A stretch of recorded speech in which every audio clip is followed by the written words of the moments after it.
I often do is I get people to have a look at the state of awareness in terms of what their self-aware flaws.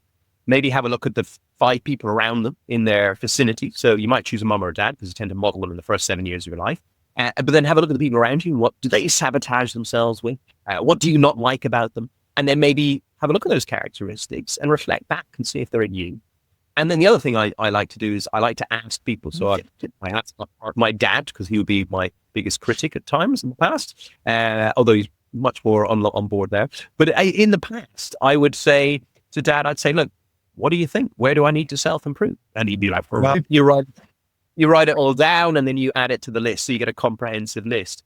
And I've actually had, in this particular room, I had a 6'4" ex-American pro footballer who came over here. He's older and he was working for Salesforce as a director. And we were doing this. We were doing this in terms of he was going through his self-aware stuff. So he was going, at times I feel fearful of being loved.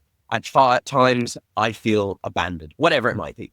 And he was crying because he had that realization that he hadn't really been aware of it before and he was being vulnerable and it released something in him. And then once he's released it, then I gave him a list of, okay, now I want you to put, I am positive opposites. So let's say, you are worthy of love. So you say, I am worthy of love. I am, a lot of men aren't great at listening to their wives when they come home and vent. I would say, I am listening with love and understand the other person's perspective. So you have a list. I always get them to have a list of all positives, put it next to there where they do their teeth on the mirror, and they can say them twice a day when they do their teeth to implement neuroplasticity into the brain in helping them think, speak, and act differently. Because in results, in our businesses, the results that we get come from the actions that we take. The actions that we take come from the decisions that we make. The decisions we make come from the habits that we create. And the habits we create come from the way we think, the way we speak, and the way we act, our mindset.